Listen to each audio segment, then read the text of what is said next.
अस्सलाम वालेकुम नाज़रीन, मैं हूं मंसूर अली खान। अपने यूट्यूब चैनल के ऊपर आपको खुशामदीद कहूँगा। सबसे पहले आपसे दरख्वास्त के चैनल को सब्सक्राइब करना मत भूलिएगा और बेल आइकन ज़रूर प्रेस कीजिएगा। नाज़रीन, मीडिया के हवाले से एक अहम खबर है और जैसा कि आपने थंबनेल के ऊपर तो देख ही लिया होगा कि समा के जो एंकर पर्सन है नदीम मलिक साहब, वो समा टेलीविज़न के प्रेसिडेंट भी हैं और बड़े सीनियर सहाफ़ी हैं, काफ़ी देर से फील्ड के अंदर काम कर रहे हैं। मैंने एक चैनल में उनके साथ काम भी किया हुआ है। उनको एक अदद नोटिस भेजा गया है और नोटिस जो आया है वो आया है एफआईए की जानिब से, और ये एफआईए का काउंटर टेररिज्म विंग है जहां से उनको ये नोटिस भेजा गया है।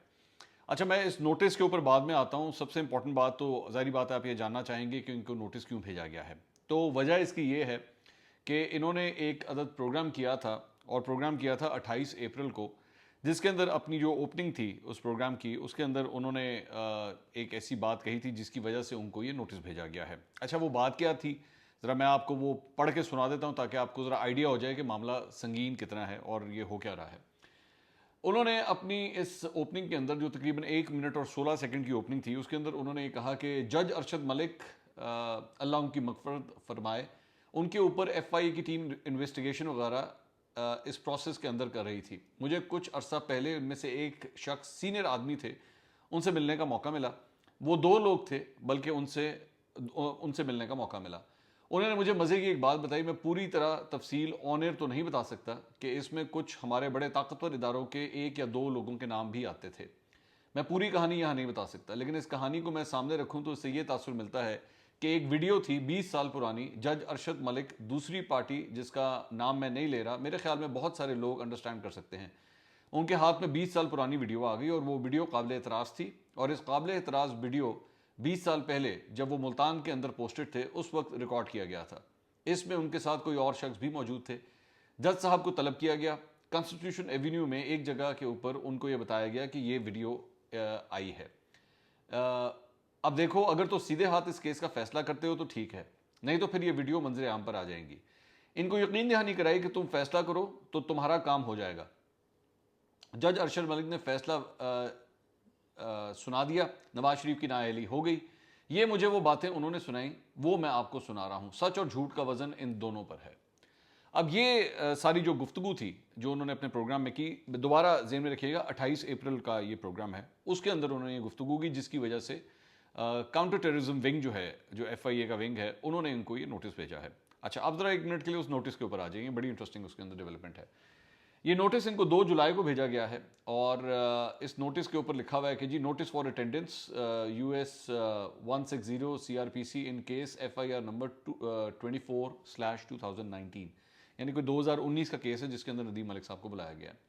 Please refer to your Nadeem Malik live programme on Samaa news dated 28/4/2021 reveal that you have an important information which can be relevant for the agency to further investigate the above mentioned case and to link some relevant persons with this case. The gist of conversation is herewith enclosed, और उसके बाद ये जो कुछ मैंने पढ़ा है वो उसके साथ लिखा हुआ है। You are therefore required to appear before the undersigned at FIA counter terrorism wing, FIA headquarter Islamabad on 6/7/2021, यानी कि आने वाला मंगल, सुबह 11 बजे, along with all relevant information, documents and evidence. तो ये जनाब असिस्टेंट डायरेक्टर हैं इन्वेस्टिगेशन टीम के, अजमत खान साहब, उन्होंने ये नोटिस जो है वो साइन करके भेजा है। अच्छा, उसके बाद क्या हुआ, नदीम मलिक साहब से मेरी आज फ़ोन के ऊपर बात हुई। मैंने उनसे पूछा कि ये क्या मामला है, तो उन्होंने कहा जी हमें तो पता ही नहीं। जुम्मे वाले दिन जो है वो मेरे कोऑर्डिनेटर को ये फ़ोन किया गया और उनको ये कहा गया कि जी ये नोटिस जो है वो आया है। तो उसके बाद हमने ये नोटिस रिसीव किया और अभी हम फैसला कर रहे हैं कि इसको हमने रिस्पॉन्ड किस तरह करना है। लेकिन जो सहाफ़ती हल्के हैं उनके अंदर काफ़ी तशवीश इस बात के ऊपर पाई जाती है कि ये क्या तरीका है किसी को बुलाने का, क्योंकि उन्होंने अपने प्रोग्राम के अंदर ही बात कही। अब मेरा पॉइंट यहाँ पे ये है कि अगर आपने नदीम मलिक साहब की इस कन्वर्सेशन के साथ चलना है और नदीम मलिक साहब को बेसिकली आप इस केस के अंदर इन्वॉल्व करना चाह रहे हैं और उनकी आप जो जो हेल्प है अगर वो आपको रिक्वायर्ड है, तो ये क्या तरीका है किसी को बुलाने का। नॉर्मली अगर आपके पास कोई लीड होती है या आप किसी को कोई अगर वो आपको किसी केस के अंदर आपकी मदद फराहम कर सकता है तो आप उसको एक बड़े डिसेंट तरीके से आप उसको फ़ोन करके भी बुला सकते हैं। ये जो नोटिस भेजा गया है काउंटर टेररिज्म विंग की जानिब से, ये किसी किस्म की क्या कोई ज़बरदस्ती है कि जनाब आपने नॉर्मली एक सहाफ़ी का काम होता है रिपोर्ट करना, वो आपको रिपोर्ट करता है, बाकी काम जो इन्वेस्टिगेशन एजेंसीज हैं वो इसकी तहकीकात करती हैं। अब ये 2019 से ये मामला चल रहा है और मामला वही है, जज अरशद मलिक का मामला है, जिस सिलसिले में मरीम नवाज ने, आपको याद होगा, एक प्रेस कॉन्फ्रेंस भी की थी और उन्होंने इल्ज़ाम ये आयद किया था कि जी बेसिकली जज को जो है वो ब्लैकमेल किया जा रहा था और उनको ये कहा जा रहा था कि जी आप जो है वो फैसला नवाज शरीफ के खिलाफ करें।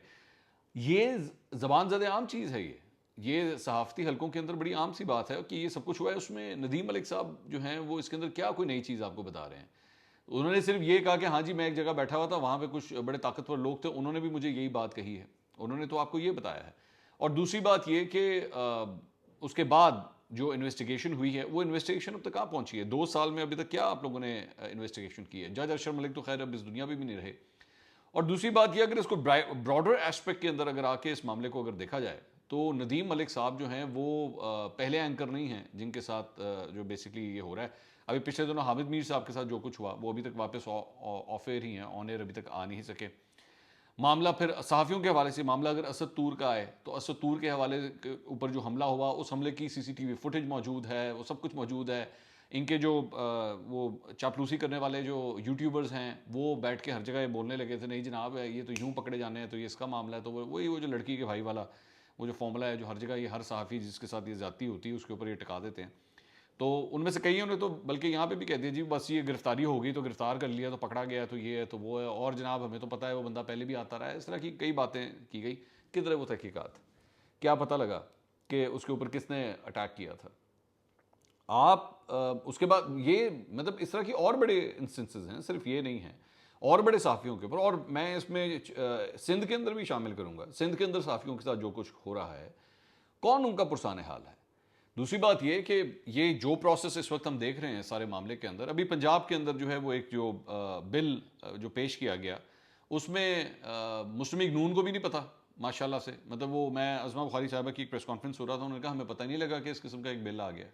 और वो बिल क्या कहता है, जो बेसिकली स्पीकर पंजाब असम्बली को तमाम तर पावर्स देता है, वो ये पावर देता है कि जनाब आप पंजाब असम्बली में जो है वो किसी भी सहाफ़ी की गिरफ्तारी का हुक्म जारी कर सकते हैं। को जो सहाफ़ी अगर अपना काम करने के लिए आया हुआ है आप उसकी गिरफ्तारी का हुक्म जारी कर सकते हैं। ये सूरत हाल हो चुकी है। तो हर गुजरते दिन के साथ इस हुकूमत के अंदर जो है वो सहाफ़ियों के हवाले से उनके लिए जो काम करने की जो स्पेस है वो आहिस्ता आहिस्ता आहिस्ता आहिस्ता महदूद होती जा रही है। बड़े स्लोली एंड ग्रेजुअली, वो जिसे कहते हैं ना स्लो पॉइजनिंग होना, ये स्लो पॉइजनिंग हो रही है पाकिस्तान के अंदर सहाफ़ियों की।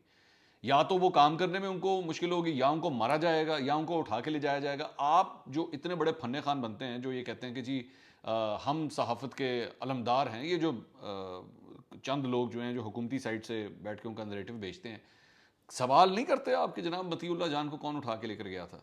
कहाँ कौन सी ऐसी ताकत थी जो मतीउल्लाह जान को उठा के ले गई? ये कौन सी ऐसी ताकत है जिसकी वजह से सीसीटीवी कैमरे बंद हो जाते हैं? ये कौन सी ऐसी ताकत है जिसके सेफ सिटी के अंदर जो है वो सब कुछ नजर ही नहीं आता? पुलिस कहती है जी हमें मिल ही नहीं रहा, पता नहीं लगा हमें क्या हुआ। असद तूर के ऊपर हमला करने वाले सीसीटीवी कैमरे के अंदर शुक्र है आ गए, वो प्राइवेट सीसीटीवी कैमरा था, वो शुक्र है उसके अंदर आ गए, लेकिन सिर्फ वहीं तक ही आए। वहां से जब वो बाहर निकले तो पता नहीं उनको जमीन निकल गई या आसमान खा गया। ना उनके फोन्स काम कर रहे थे, ना उनके फ़ोनों के ऊपर पता लगा कि किसने फ़ोन किए, वो किससे राब्ते में थे, उनका वो कहाँ से ताल्लुक था, कुछ नहीं पता। मैं अभी भी किसी भी शख्स के ऊपर इसका इल्ज़ाम नहीं लगा रहा कि किसने ये किया, असद तूर के साथ किसने किया या मतीउल्लाह जान के साथ किसने किया, मैं किसी भी इल्ज़ाम नहीं लगा रहा। लेकिन ये क्या बात है कि सहाफ़ियों के साथ जब कुछ होता है वो मामला वहीं रुक क्यों जाता है? इस हुकूमत के अंदर ये क्यों होता जा रहा है इस तरह बार बार?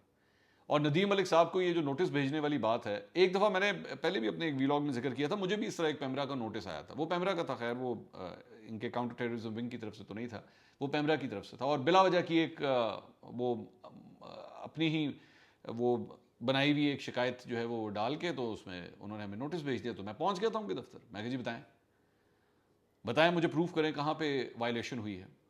तो वो सारे फिर एक दूसरे को देख रहे थे कि हाँ जी अब करना क्या है, इसको किस तरह हमने जस्टिफाई करना है। कोई जस्टिफिकेशन नहीं थी। तो आप लोगों को सहाफ़ियों का कहना अगर बुरा लगता है, मैं जानता हूं कि वज़ीर आज़म जो हैं उनको चाइनीज़ मॉडल बहुत पसंद है, और वाकई ये मैं रिसेंटली अभी अब वो चीनी सहाफ़ियों के साथ बातचीत कर रहे थे तो वो जो चाइना की तारीफों के पुल बांध रहे थे, जी चाइना के अंदर क्या बात है, चाइना के अंदर ये, तो चाइना की एक पार्टी वाला सिस्टम बड़ा ज़बरदस्त है जनाब, वेस्टर्न डेमोक्रेसी वो सब कुछ नहीं कर सकी जो चाइना की एक पार्टी ने करके दिखा दिया।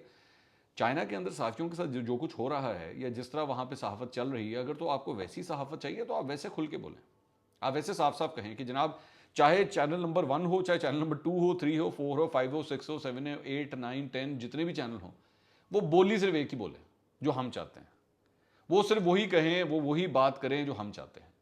क्योंकि चाइना के अंदर इसी तरह ही होता है, वहाँ के मीडिया को किसी किस्म की कोई आज़ादी नहीं है। वहाँ पे जितना भी मीडिया है, जितनी भी पब्लिकेशंस हैं, जो कुछ भी है, वो वही नैरेटिव बेचेगा जो उसको हुकूमत बता रही है। तो इमरान खान साहब को ये जो चाइनीज़ मॉडल इतना पसंद आ रहा है, उसके इस पसंदीदगी के अंदर वो ये भी एक शिक साथ आती है कि जो खिलाफ बोलने वाली आवाज़ें हैं उनको किसी तरह दबा दिया जाए। अब वो मुख्तलिफ हीले बहानों से, हो सकता है कि हमारा वक्त भी आ जाएगा, जाहिर बात है, जब बाकी सहाफ़ियों के ऊपर आ रहा है तो शायद हमारे ऊपर भी आ जाएगा कि ले जनाब आपने ये किया था, तो इस वजह से अब वो क्या किया था वो कुछ भी बन सकता है, जाहिर बात है। तो नदीम मलिक साहब का काम था रिपोर्ट करना, उन्होंने आपको बता दिया कि ये सब कुछ हो रहा था, लेकिन उसके बाद उनको ये जो काउंटर टेररिज्म विंग का इस तरह नोटिस भेज देना जो है वो बिला वजह अंडरमाइन करने की उनको कोशिश की जा रही है, और इसके अलावा और कुछ नहीं है।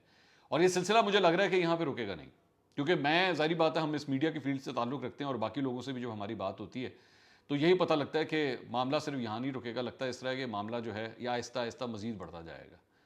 और आहिस्ता आहिस्ता पहले सहाफ़ियों के साथ जो कुछ ऑलरेडी सोशल मीडिया के ऊपर होता है, जिसका दिल चाहता है वो बैठ के जिसकी मर्जी तस्वीर लगा दे, उसको फोटोशॉप कर दे, उसके हवाले से जो कुछ कर दे। मैंने आज ऐसी ट्वीट्स भी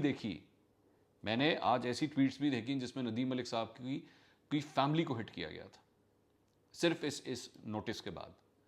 तो आप इससे अंदाज़ा लगा लीजिए, और इनको कोई रोकने वाला नहीं है। मैं तुम्हें यही FIA का जो साइबर क्राइम विंग है, ये सोया हुआ है, ये बिल्कुल सोया हुआ है, ये ऐसी जो है वो नींद की गोलियां खा के सोया हुआ है कि इनको कोई कुछ नजर नहीं आता कि हाँ यहाँ पे सहाफ़ियों के हवाले से, उनकी फैमिलीज के हवाले से उनको किस तरह हिट किया जाता है, कौन हिट करता है, तस्वीरें फोटोशॉप करके। एब्सोल्युटली क्वाइट, क्योंकि वो हुकूमत के इस नैरेटिव को सूट करता है कि हाँ ठीक है, इसी तरह होना चाहिए।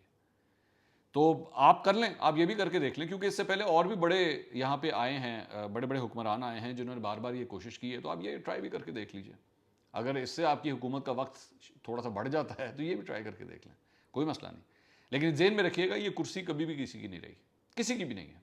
और जैसे ही आप ये कुर्सी छोड़ के जाएंगे तो लोग फिर जब तब तारीख लिखी जाएगी। आप इस वक्त जब हुक्मरानी की सीट के ऊपर बैठे हैं, तारीख वो नहीं है, वो चमचागिरी हो रही है आपकी। वो आपके यूट्यूब के ऊपर बैठ के या मुख्तलिफ अखबारों के अंदर कॉलम्स लिख के जो कुछ आपकी शान में किस्से बयान किए जा रहे हैं, वो कसीदे बयान किए जा रहे हैं, वो सारे की सारी चमचागिरी है। आपकी असल तारीख तब लिखी जाएगी जिस दिन आप कुर्सी छोड़ेंगे, तब पता लगता है, तब असल आप कहाँ खड़े थे, तब लिखने वाले सही असल बात लिखते हैं। बहुत कम होते हैं ऐसे लोग जब हुक्मरान कुर्सी के ऊपर बैठा हो तो तब उसके खिलाफ लिख सकें और तब उसके खिलाफ बोल सकें। अगले व्लॉग में दोबारा मुलाकात होगी। अल्लाह हाफ़िज़।